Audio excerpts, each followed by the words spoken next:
नमस्कार विद्यार्थी मित्रांनो. मागच्या व्हिडिओमध्ये आपण व्यावसायिक अर्थशास्त्राचा जो अभ्यासक्रम आहे तो अभ्यासक्रम पाहिला. आपण पाहिलं की आपल्या अभ्यासक्रमामध्ये एकूण 4 प्रकरणं आहेत. त्या प्रत्येक प्रकरणाची थोडक्यात ओळख आपण मागच्या व्हिडिओमध्ये करून घेतलेली आहे. आज आपण आपल्या अभ्यासक्रमातल्या पहिल्या प्रकरणाला सुरुवात करत आहोत. आपल्या प्रकरणाचं नाव आहे प्रास्ताविक आणि मूलभूत संकल्पना. आता यामध्ये आपण काही गोष्टींचा अभ्यास करणार आहोत, काही पॉईंट पाहणार आहोत. त्यातला पहिला पॉईंट म्हणजे व्यावसायिक अर्थशास्त्र म्हणजे काय. त्यामध्ये आपल्याला व्यावसायिक अर्थशास्त्राची व्याख्या, व्यावसायिक अर्थशास्त्राचं स्वरूप, व्याप्ती आणि महत्त्व पाहायचं आहे. दुसरा पॉईंट आहे की अर्थशास्त्राचं जे 2 भागामध्ये वर्गीकरण केलेले आहे, सूक्ष्म अर्थशास्त्र आणि समग्र लक्ष्य अर्थशास्त्र, त्याला स्थूल अर्थशास्त्र म्हणतात. ह्या अर्थशास्त्राच्या संकल्पना आपल्याला पाहायच्या आहेत. आणि त्याचबरोबर सूक्ष्म आणि समग्र लक्ष्य अर्थशास्त्रातला जो काही फरक आहे, दोघांमध्ये काय फरक आहे, तो फरक आपल्याला ह्या प्रकरणात अभ्यासायचा आहे.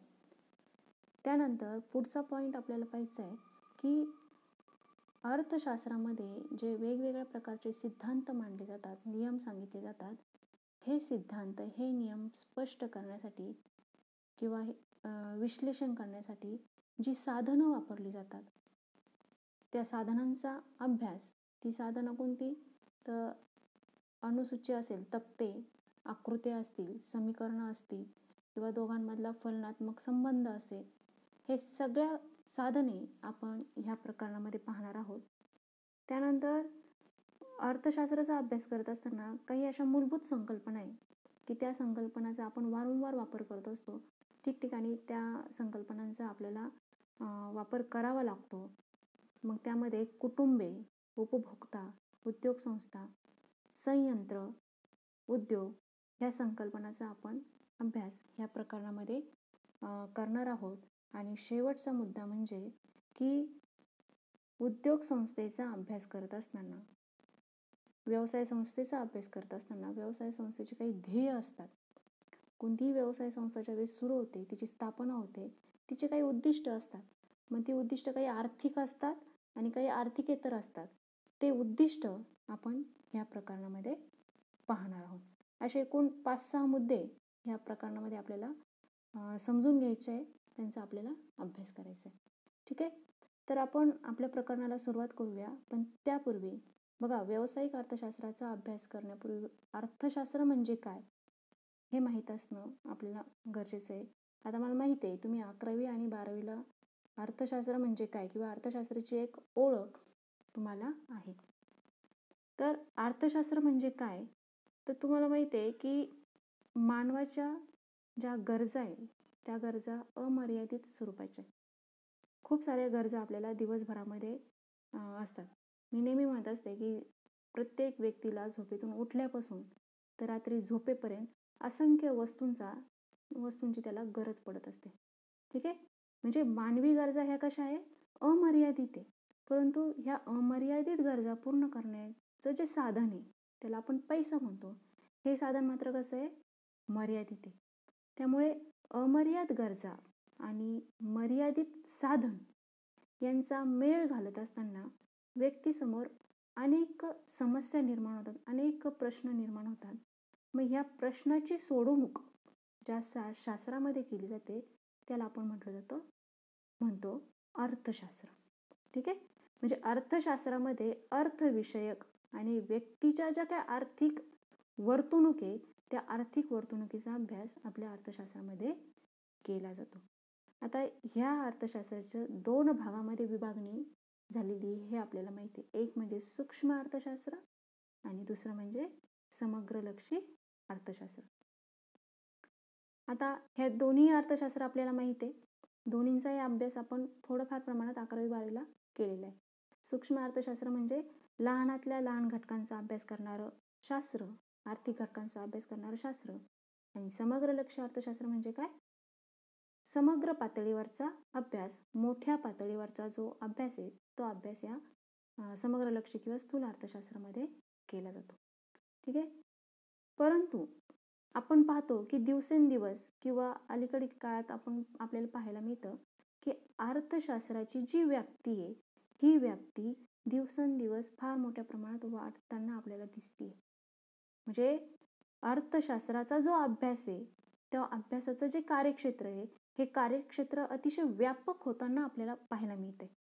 प्रत्येक घटकांचा स्वतंत्रपणे अभ्यास करताना दिसतोय. ठीक आहे. मग त्यामुळे अर्थशास्त्राच्या अनेक उपयोजित शाखा किंवा त्याला आपण उपशाखा म्हणूया ह्या उदयास येताना आपल्याला दिसत आहे. मग त्या शाखा कोणत्या? तर बघा, शेतीचं अर्थशास्त्र, बरोबर नाही? शेतीचं अर्थशास्त्र ही सुद्धा अर्थशास्त्राची एक उपशाखा आहे. उद्योगाचं अर्थशास्त्र, बरोबर आहे की नाही? किंवा सार्वजनिक अर्थशास्त्र, आंतरराष्ट्रीय अर्थशास्त्र, अशा अर्थशास्त्राच्या वेगवेगळ्या उपशाखा निर्माण होताना आपल्याला दिसत आहे. आणि अशाच पद्धतीने अर्थशास्त्राची अजून एक उपशाखा आहे, त्याला उपयोजित शाखा आपण म्हणतो, ती म्हणजे कोणती? व्यावसायिक अर्थशास्त्र.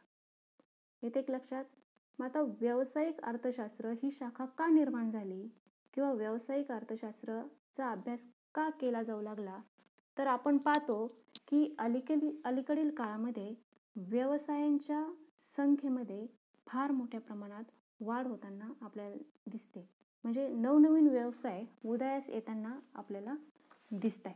आता हे व्यवसाय ज्यावेळेस उदयास येतात त्यावेळेस त्या व्यावसायिकांना व्यवसायासंबंधीचे निर्णय घेताना अनेक अडचणींना सामोरे जावे लागते.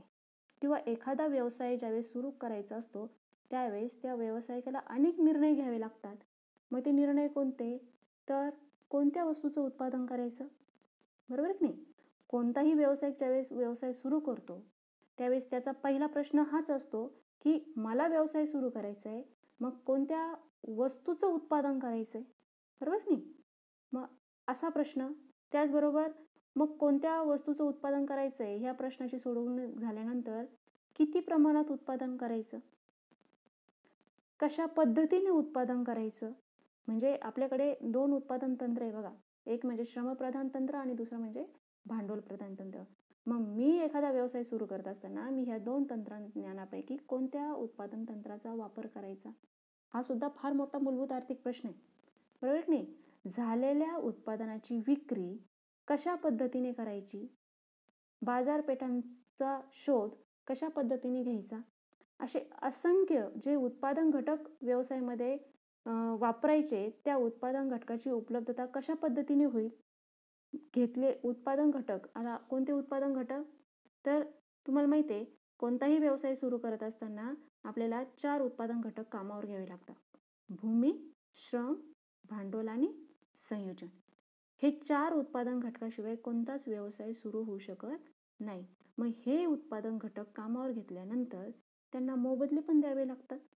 मग हे जे मोबदले कशा स्वरूपात द्यायचे आणि किती प्रमाणात द्यायचे हा सुद्धा निर्णय त्या व्यावसायिकाला घ्यावा लागतो. म्हणजे थोडक्यात एखादा कामगार, श्रमिक जर कामावर घेतला तर त्याला किती पगार द्यायचा, भांडवल जर आपण आपल्या व्यवसायामध्ये आणलं तर त्या भांडवलाला व्याज किती द्यायचं, येते का लक्षात? एखादा व्यवसाय सुरू करत असताना भूमी लागते, आपल्याला इमारत लागते, बरोबर नाही? मग ह्या इमारतीला खंड म्हणतो आपण किंवा आपण आपल्या भाषेमध्ये त्याला भाडं म्हणतो. हे भाडं किती द्यायचं, किती ठरवायचं, असे असंख्य निर्णय त्या व्यावसायिकाला घ्यावे लागतात, बरोबर की नाही? मग हे निर्णय घेत असताना त्याला ह्या व्यावसायिक अर्थशास्त्राचा अभ्यास करणं गरजेचं आहे किंवा हे सगळ्या निर्णयाची माहिती किंवा सोडवणूक ह्या व्यावसायिक अर्थशास्त्रामध्ये पाहायला मिळते. येते लक्षात? म्हणून व्यावसायिक अर्थशास्त्राची एक स्वतंत्र शाखा, अर्थशास्त्राची एक स्वतंत्र शाखा सुरू झालेली आपल्याला पाहायला मिळते. ठीक आहे. आता ह्या व्यावसायिक अर्थशास्त्राची जी सुरुवात आहे ही सुरुवात सनातन पंथीय जे अर्थतज्ञ त्यामध्ये मग ॲडम स्मिथ असतील, डेव्हिड रिकार्डो असेल, मार्शल असेल यांनी केली. तर Clark, Shrimati John Robinson, Lord Keynes यांनी ह्या अर्थशास्त्राचा विकास केला. ठीक आहे. आता ह्या व्यावसायिक अर्थशास्त्राला व्यापारी अर्थशास्त्र असंही म्हटलं जातं. ही झाली ह्या व्यावसायिक अर्थशास्त्राची पार्श्वभूमी. थोडक्यात व्यावसायिक अर्थशास्त्राचा अभ्यास का केला जातो? व्यावसायिक अर्थशास्त्र ही अर्थशास्त्राची एक उपशाखा म्हणून का उदयास आली, त्याचं एक मी पार्श्वभूमी तुम्हाला सांगितली. ठीक आहे. आता आपण पाहूया की व्यावसायिक अर्थशास्त्राची व्याख्या. तर व्याख्या काय आहे व्यावसायिक अर्थशास्त्राची? बघा, व्याख्या तुमच्या समोर तुम्हाला दिसतेय. हा अर्थ काय की व्यावसायिक निर्णय घेण्यासाठी उपयुक्त असणारी व्यावहारिक शाखा म्हणजे व्यावसायिक अर्थशास्त्र. मग व्यावसायिक निर्णय घेण्यासाठी उपयुक्त असणारी व्यावहारिक शाखा. मग व्यावसायिक निर्णय कोणते? तर तुम्हाला मी आत्ताच सांगितलं की कोणताही व्यवसाय ज्यावेळेस सुरू करायचा असतो त्यावेळेस त्या व्यावसायिकाला अनेक निर्णय घ्यावे लागतात. कोणते निर्णय? कोणत्या वस्तूचं उत्पादन करायचं, किती प्रमाणात करायचं, कशा पद्धतीनं त्या वस्तूचं उत्पादन करायचं, उत्पादन जे काही झालेलं आहे त्या उत्पादनाची विक्री कशा पद्धतीने करायची, बाजारपेठा कशा शोधायच्या, बरोबर की नाही? उत्पादन करत असताना जे उत्पादन घटक कामावर घेतलेले त्या उत्पादन घटकांना मोबदला कशा पद्धतीने द्यायचे, असे अनेक निर्णय त्या व्यावसायिकाला घ्यावे लागतात. मग हे निर्णय घेण्यासाठी जी उपयुक्त शाखा आहे ती शाखा म्हणजे अर्थशास्त्र. आता ही का उपयुक्त आहे? कारण व्यावसायिक अर्थशास्त्रामध्ये ह्या प्रत्येक निर्णयाचं स्वतंत्र असा अभ्यास आपल्याला केलेला पाहायला मिळतो. येतो का लक्षात? म्हणून व्यावसायिक अर्थशास्त्राचा अभ्यास केला जातो.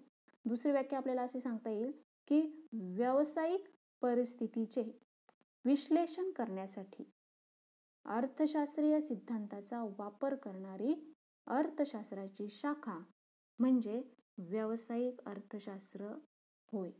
आता व्यावसायिक परिस्थितीचं विश्लेषण म्हणजे काय की एखाद्या उत्पादकाला उत्पादन करत असताना कोणकोणत्या उत्पादन घटकांना कामावर घ्यायचे, त्या उत्पादन घटकांना मोबदले कशा पद्धतीनं द्यायचे, बरोबर की नाही? त्याचबरोबर त्या व्यावसायिकाची म्हणजे त्या उत्पादकाची प्राप्ती असेल, त्या उद्योग संस्थेची प्राप्ती असेल, त्या उद्योग संस्थेचा खर्च असेल, त्या उद्योग संस्थेला मिळालेला नफा असेल, बरोबर की नाही? या सगळ्या गोष्टींचं विश्लेषण करण्यासाठी काही म्हणजे हे सगळ्या गोष्टींचं विश्लेषण करण्याचे अर्थशास्त्रीय काही सिद्धांत आहे. मग ते सिद्धांत कोणते? प्राप्तीचे सिद्धांत आहे, खर्चाचे वेगवेगळ्या प्रकारच्या संकल्पना अर्थशास्त्रामध्ये सांगितलेल्या आहे. जे उत्पादन घटकांना जे मोबदले दिले जातात त्या मोबदल्यांचा अभ्यास सुद्धा अर्थशास्त्रामध्ये केलेला आहे. तो अभ्यास आपण पुढच्या किंवा दुसऱ्या सेमिस्टरमध्ये आपण पाहणार आहे. कोणता? की उत्पादन घटकांचे वेगवेगळ्या प्रकारचे सिद्धांत आहे. खंड सिद्धांत असेल, व्याजाचे सिद्धांत असेल, बरोबर नाही? असे वेगवेगळ्या प्रकारचे सिद्धांत आहे. त्या सिद्धांताचा अभ्यास या अर्थशास्त्रामध्ये केला जातो.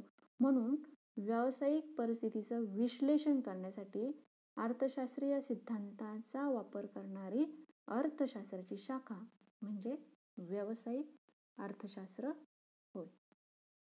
ठीक आहे, व्याख्या कळाली? एकदम शॉर्टमध्ये तुम्हाला सांगते. व्यावसायिक अर्थशास्त्र म्हणजे काय की व्यावसायिक निर्णय घेण्यासाठी उपयुक्त असणारी अर्थशास्त्राची शाखा म्हणजे व्यावसायिक अर्थशास्त्र. व्यवसायासंदर्भात जे जे काही निर्णय घ्यावे लागतात एखाद्या व्यावसायिकाला, ते सगळे निर्णय घेण्यासाठी त्याला या व्यावसायिक अर्थशास्त्राची मदत होते. येते का लक्षात? म्हणून त्याला म्हटलं जातं व्यावसायिक अर्थशास्त्र. ठीक आहे. आता आपण पाहणार आहोत व्यावसायिक अर्थशास्त्राचे स्वरूप. बघा, व्यावसायिक अर्थशास्त्राचे स्वरूप हे परंपरागत अर्थशास्त्रापेक्षा म्हणजे आपलं जे परंपरागत चालत आलेले जे अर्थशास्त्र आहे या अर्थशास्त्रापेक्षा वेगळे. आता व्यावसायिक अर्थशास्त्राचं स्वरूप कसं वेगळं आहे तर ते आपण एक मुद्द्यांच्या सहाय्याने इथे पाहूया. बघा, पहिला मुद्दा आहे की व्यावसायिक अर्थशास्त्राचे जे स्वरूप आहे ते स्वरूप हे सूक्ष्म अर्थशास्त्रासारखं आहे. बघा, सूक्ष्म अर्थशास्त्रासारखं म्हणजे सूक्ष्मलक्षी आर्थिक स्वरूप म्हणजे की बघा, सूक्ष्म अर्थशास्त्रात जसं सूक्ष्म घटकांचा अभ्यास केला जातो म्हणजे थोडक्यात सूक्ष्म अर्थशास्त्रामध्ये जसा विशिष्ट कुटुंब किंवा विशिष्ट उद्योग संस्थेचा अभ्यास केला जातो त्याचप्रमाणे व्यावसायिक अर्थशास्त्रात सुद्धा वैयक्तिक पातळीवरील उद्योग संस्थेच्या समस्याचा अभ्यास केला जातो. येते लक्षात? बघा, सूक्ष्म अर्थशास्त्रामध्ये जसं सूक्ष्म अर्थशास्त्राच्या अभ्यासाचा केंद्रबिंदू काय आहे की एक विशिष्ट उद्योग संस्था किंवा एक विशिष्ट कुटुंब फार मोठ्या प्रमाणात अभ्यास सूक्ष्म अर्थशास्त्र करत नाही, छोट्या प्रमाणात अभ्यास करते, म्हणजे कोणतं तरी एक उद्योग संस्था किंवा कोणती तरी एक कुटुंब. त्याच पद्धतीने व्यावसायिक अर्थशास्त्र सुद्धा वैयक्तिक पातळीवर अभ्यास करतं, ते म्हणजे कोणती तरी एक विशिष्ट उद्योग संस्था आणि त्याच उद्योग संस्थेचा समस्याचा अभ्यास ह्या व्यावसायिक अर्थशास्त्रामध्ये केला जातो. म्हणून असं म्हटलं जातं काय की व्यावसायिक अर्थशास्त्राचं स्वरूप हे सूक्ष्म अर्थशास्त्रासारखं आहे. ठीक आहे. दुसरा मुद्दा आपण पाहतोय की व्यावसायिक अर्थशास्त्र हे एक आदर्श शास्त्र आहे. म्हणजे थोडक्यात काय की दिलेल्या परिस्थितीत नेमके काय केले पाहिजे, सध्याची जी परिस्थिती आहे त्या सध्याच्या परिस्थितीमध्ये नेमके काय निर्णय घेतले पाहिजे याबाबतचे विश्लेषण हे व्यावसायिक अर्थशास्त्र देते. म्हणून या अर्थशास्त्राला किंवा ह्या शास्त्राला आदर्श शास्त्र म्हणतात. थोडक्यात काय की काय होईल भविष्यकाळाचा अभ्यास करण्यापेक्षा दिलेल्या परिस्थितीमध्ये नेमके काय करावं लागेल आपल्याला, तो अभ्यास या व्यावसायिक अर्थशास्त्रामध्ये केला जातो. म्हणजे थोडक्यात व्यवसाय करत असताना जे काही समस्या निर्माण होत आहे, एखादा उद्योगधंदा करत असताना, एखादा बिझनेस करत असताना किंवा एखादा व्यवसाय करत असताना, तो चालू असताना ज्या काही समस्या समोर आलेल्या आहेत त्या समस्या सोडवण्यासाठी नेमके काय केलं पाहिजे, ती समस्या कशी सोडवली पाहिजे, त्याचा बाबतचं विश्लेषण ह्या व्यावसायिक अर्थशास्त्रामध्ये केलेलं आहे. येते लक्षात? तर आता त्याला म्हणजे म्हणून त्याला म्हटलं जातं एक आदर्श शास्त्र. हे एक स्वरूप आपल्याला सांगता येईल. तिसरा मुद्दा आपण सांगू शकतो की व्यावसायिक अर्थशास्त्र हे एक शास्त्र आहे. म्हणजे काय की बघा, इतर जे सामाजिक शास्त्र आहे त्या शास्त्राप्रमाणेच व्यावसायिक अर्थशास्त्र हे सुद्धा एक सामाजिक शास्त्र आहे. या व्यावसायिक अर्थशास्त्रामध्ये सुद्धा सिद्धांत मांडलेले, बरोबर आहे की नाही? शास्त्र कधी म्हटलं जातं? ज्या वेळेस त्या शास्त्रामध्ये काही नियम मांडले जातात, काही सिद्धांत मांडले जातात, म्हणून त्याला शास्त्र म्हणतात. आपल्या व्यावसायिक अर्थशास्त्रामध्ये सुद्धा काही सिद्धांत मांडलेले, काही नियम सांगितलेले, म्हणून व्यावसायिक अर्थशास्त्र हे सुद्धा एक शास्त्र आहे. उदाहरणार्थ मागणीचा सिद्धांत, पुरवठ्याचा सिद्धांत, किंमत सिद्धांत, घटत्या सीमांत उपयोगितेचा सिद्धांत, असे अनेक सिद्धांत आपल्या शास्त्रामध्ये मांडलेले, व्यावसायिक अर्थशास्त्रामध्ये मांडलेले, म्हणून व्यावसायिक अर्थशास्त्र हे सुद्धा एक शास्त्र आहे. पुढचा मुद्दा पाहूया आपण. तो म्हणजे कोणता? संधी त्याग खर्च संकल्पना. बघा, संधी त्याग खर्च संकल्पना म्हणजे काय की त्यालाच म्हणतात वैकल्पिक खर्च. वैकल्पिक खर्च म्हणजे काय की उत्पादनची साधने, मग उत्पादन साधनं कोणती आपली, तुम्हाला मी सांगितलं कोणताही व्यवसाय ज्यावेळेस सुरू करायचा असतो त्यावेळेस तो व्यवसाय सुरू करण्यासाठी काही उत्पादन घटकांची आपल्याला गरज असते. ते उत्पादन घटक आपल्याला कामावर घ्यावे लागतात. म्हणजे थोडक्यात एखादा व्यवसाय जर सुरू करायचा असेल तर आपल्याला कामगार पण लागतात, बरोबर आहे की नाही? आपण एकटा तो व्यवसाय सांभाळू शकत नाही, करू शकत नाही. वेगवेगळी कामं असतात त्या उद्योगामध्ये किंवा उद्योग संस्थेमध्ये किंवा आपल्या त्या व्यवसायामध्ये. मग ते कामं करण्यासाठी आपल्याला कामगारांची पण संख्या लागते, बरोबर नाही? तो व्यवसाय सुरू करायचा असेल तर आपल्याला तो एका इमारतीमध्ये सुरू करणं गरजेचं आहे, बरोबर नाही? म्हणजे भूमी आपण असं म्हणूया, ती इमारत भूमीवरच उभी राहिलेली आहे, म्हणजे श्रमिक लागतात, भूमी लागते. व्यवसाय सुरू करायचा असेल तर आपल्याला फार मोठ्या प्रमाणात उत्पन्नही लागतं, भांडवल म्हणतो आपण त्याला, भांडवलही लागतं.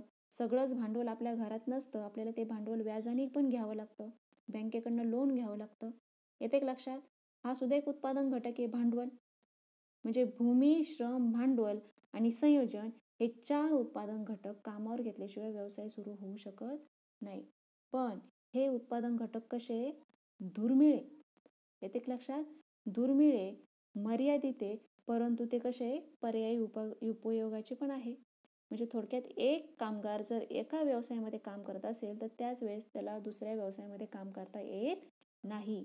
कामगार एक, पण तो पर्यायी उपयोगाचा आहे. तो इकडं जर कामाला गेला तर तो दुसऱ्या ठिकाणी कामाला जाऊ शकत नाही. समजतंय का? म्हणून संधी त्याग खर्चावरून व्यावसायिक अर्थशास्त्राचं स्वरूप समजते. म्हणजे थोडक्यात काय, की एका वेळेस एका संधीचा स्वीकार करत असताना दुसऱ्या संधीचा त्याग करावा लागतो. म्हणजे थोडक्यात एक व्यवसाय जर सुरू करायचा असेल तर त्याच वेळेस आपण दुसरा व्यवसाय सुरू करू शकत नाही. मग तो व्यवसाय सुरू करत असताना आपल्याला आधी विचार करावा लागतो की कोणत्या व्यवसायामध्ये फायदा जास्त आहे आणि तोटा कमी आहे. ज्याच्यात फायदा जास्त तो व्यवसाय स्वीकारायचा. व्यावसायिक निर्णय घेत असताना या संधी त्याग खर्चाची संकल्पनेचा फार मोठ्या प्रमाणात फायदा होतो. येते लक्षात? आता याचं एक उदाहरण जर घ्यायचं ठरलं तर एखादा कामगार आहे, बरोबर नाही, तो कामगार किंवा एखादा श्रमिक आहे किंवा तुमच्यासारखा एखादा विद्यार्थी आहे की जो कॉमर्स पास आउट झालेला आहे आणि त्याला आता नोकरीसाठी तो नोकरी शोधतोय. अचानक जर त्याला 2 ऑफर आल्या, बरोबर नाही, 2 ऑफर आल्या, एक अकाउंटंटच्या समजा आपण असं म्हणूया 2 नोकरीच्या संधी त्याला चालून आलेल्या आहे. त्यावेळेस विचार करताना तो एक विचार करतो की यापैकी कोणती संधी मी घेणार, कोणत्या ठिकाणी मला नोकरी करायची आहे. मग तो आधी विचार करतो की इथे पगार किती आणि इथे पगार किती, बरोबर की नाही. तो दोन्ही ठिकाणी तर ॲट अ टाइम काम करू शकत नाही. म्हणजे एक संधी तर स्वीकारायची असेल तर त्याला दुसऱ्या संधीचा हा त्याग करावाच लागतो.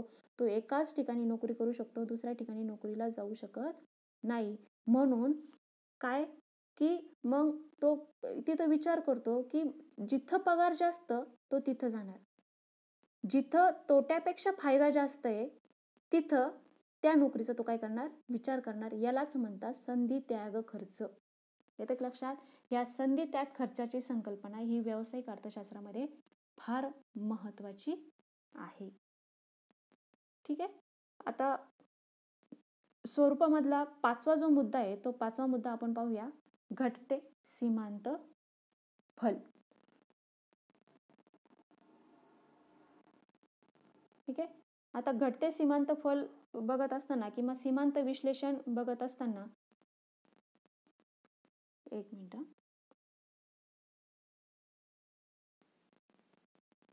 हॅलो, बघा स्वरूपाचा 5वा मुद्दा आपण पाहतोय, घटते सीमांत फल. आता घटते सीमांत फल म्हणजे काय, की कोणताही व्यवसाय असू दे त्या व्यवसायामध्ये घटते सीमांत फल हे आपल्याला अनुभवायला येते. आता हे जे नियम आहे हे नियम आपण हे प्रकरण आल्यानंतर तुम्हाला हे समजून सांगितलं जाईल. काय, की कोणताही व्यवसाय असला की त्या व्यवसायामध्ये सुरुवातीच्या काळामध्ये जे फल असतं ते वाढतं असतं. येते लक्षात? म्हणजे उत्पादन घटका, कोणताही व्यवसाय सुरू केल्यानंतर उत्पादन घटकाच्या मात्रेत वाढ केल्यानंतर त्यापासून मिळणारं जे उत्पादन आहे हे उत्पादन जास्त प्रमाणात मिळत असतं. पण हळूहळू जसजसं उत्पादन घटकाच्या मात्रेमध्ये वाढ केली जाते, कालांतराने त्या व्यवसायातनं मिळणारं जे उत्पादन आहे ते उत्पादन हळूहळू घटायला लागतं. येते लक्षात? त्याची अशी वेगवेगळी कारणे. आता त्याचं एक उदाहरण द्यायचं ठरलं तर आपण शेतीचं उदाहरण मी तुम्हाला देऊ शकते. काय होतं, की सुरुवातीच्या काळात शेती ज्यावेळेस सुपीक असते, बरोबर नाही, आणि सगळ्यात आधी जर तिच्यामध्ये ज्यावेळेस आपण पीक घेतो तर त्यावेळेस त्या शेतीतनं मोठ्या प्रमाणात पिकाचं उत्पादन आपल्याला पाहायला मिळतं. पण हळूहळू त्या शेतीतनं निघणारं जे उत्पादन आहे ते उत्पादन हळूहळू घटायला लागतं. आता हे असं का होतं? कारण असं का होतं? कारण शेती ही हळूहळू नापीक व्हायला लागते, बरोबर आहे की नाही. शेती हळूहळू नापीक होते, तिच्यामध्ये फार मोठ्या प्रमाणामध्ये इतर म्हणजे रासायनिक खतांचा मोठ्या प्रमाणात वापर झाल्यानंतर किंवा इतर ज्या गोष्टींचा मोठ्या प्रमाणात वापर झाल्यानंतर शेतीतली जी सुपीकता आहे ती सुपीकता हळूहळू घटायला लागते, कमी व्हायला लागते आणि त्यामुळे त्याच्यातनं निघणारे जे उत्पादन आहे ते उत्पादनही घटायला लागते. म्हणजे सुरुवातीचा जर काळ पाहिला, ज्यावेळेस शेती सुपीक असते त्यावेळेस तिच्यातनं निघणारं उत्पादन हे खूप मोठ्या प्रमाणात असतं, पण हळूहळू त्यातनं निघणारे जे उत्पादन आहे ते हळूहळू कमी व्हायला लागतं. यालाच म्हणतात घटते सीमांत फल. व्यवसायामध्ये सुद्धा ही फेज किंवा ही स्थिती येत असते. सुरुवातीच्या काळामध्ये फार मोठ्या प्रमाणात उत्पादन होतं, पण हळूहळू त्या उत्पादन हे घटायला लागतं. येते लक्षात? उत्पादन हे घटायला लागतं, यालाच म्हटलं जातं घटते सीमांत फळ. आता व्यावसायिक अर्थशास्त्राचं पुढचं स्वरूपाचा मुद्दा आपण पाहूया, तो म्हणजे व्यावसायिक उद्दिष्टे. आता प्रत्येक व्यवसाय संस्थेचं एक प्रमुख उद्दिष्ट असतं. ते कोणतं? ते म्हणजे जास्तीत जास्त नफा कसा मिळवायचा, बरोबर की नाही? महत्तम नफा मिळवणे हे प्रत्येक व्यवसाय संस्थेचं एक महत्त्वाचं उद्दिष्ट असतं. आता दीर्घकाळापर्यंत नफा मिळवण्याचा प्रयत्न हे व्यवसाय संस्था करत असतात.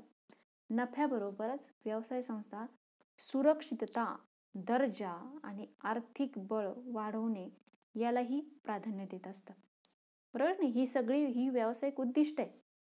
तसेच उत्पादन प्रमाण कसे वाढवता येईल, बाजाराचा विस्तार कसा करता येईल याचाही विचार त्या व्यवसाय संस्थेला करावा लागतो. ही अशी अनेक उद्दिष्ट व्यवसाय संस्थेची असतात. अशा प्रकारे आणि शेवटचा स्वरूपाचा मुद्दा आहे तो म्हणजे सीमांत विश्लेषण. सीमांत विश्लेषण हे आर्थिक निर्णयासाठी अतिशय महत्त्वाचे ठरते.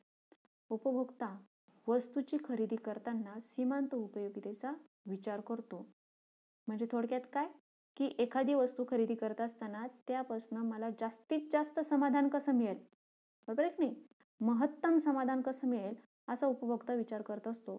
तर उत्पादक उत्पादन करताना सीमांत प्राप्तीचा अधिक कशी मिळेल किंवा जास्तीत जास्त नफा मिळवण्यासाठी सीमांत प्राप्ती अधिक कशी मिळेल याचा विचार करून तो काय करत असतो? उत्पादन घेत असतो. म्हणून व्यावसायिक अर्थशास्त्रामध्ये सीमांत विश्लेषणाला सुद्धा मोठ्या प्रमाणात महत्त्व आहे.